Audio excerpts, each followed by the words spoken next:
Kecantikannya terdengar sampai ke negeri seberang. Banyak pemuda yang datang untuk melamarnya, tetapi ia selalu menolak. Suatu hari ia bertemu dengan seorang pangeran yang sangat tampan. Pangeran itu berasal dari negeri lain. Singkat cerita, mereka pun jatuh cinta. Akan tetapi, cinta mereka tidak direstui oleh kedua orang tua putri Pungkas.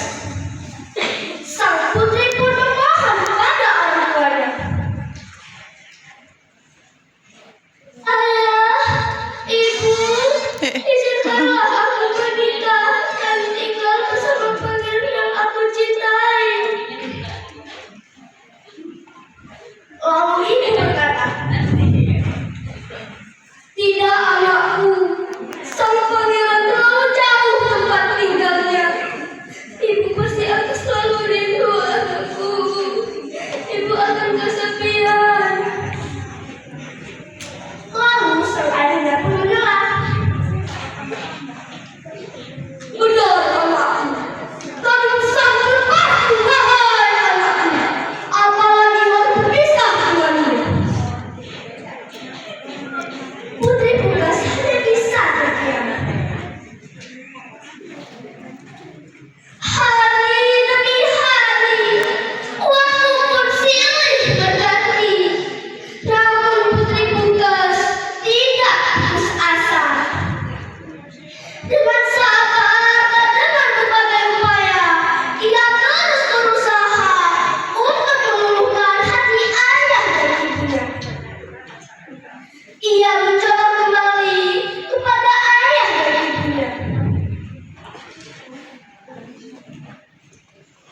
Ayah, ibu, sungguh dia adalah pilihanku. Aku mohon restumu. Ayah, ibu. Dengan hati yang penuh kelembutan, sang ibu berkata,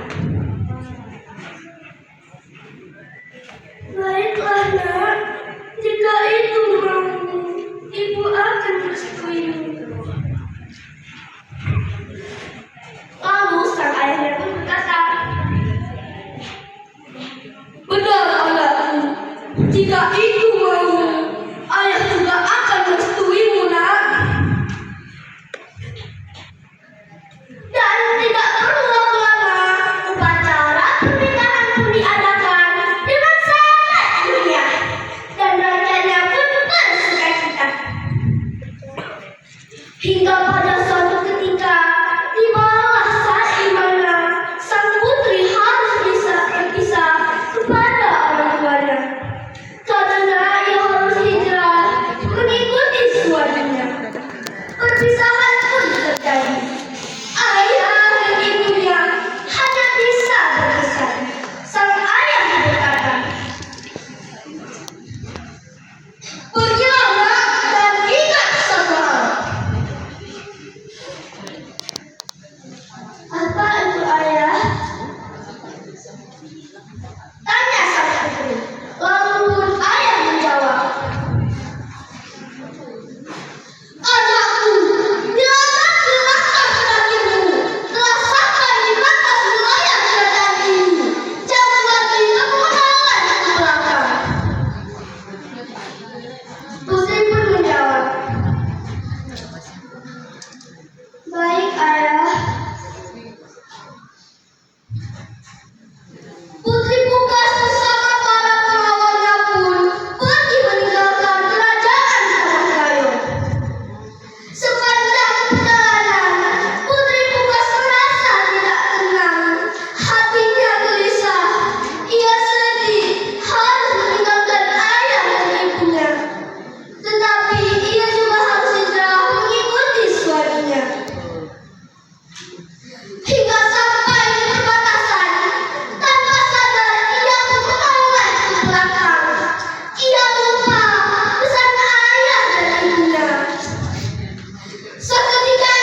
8 cuman Bu.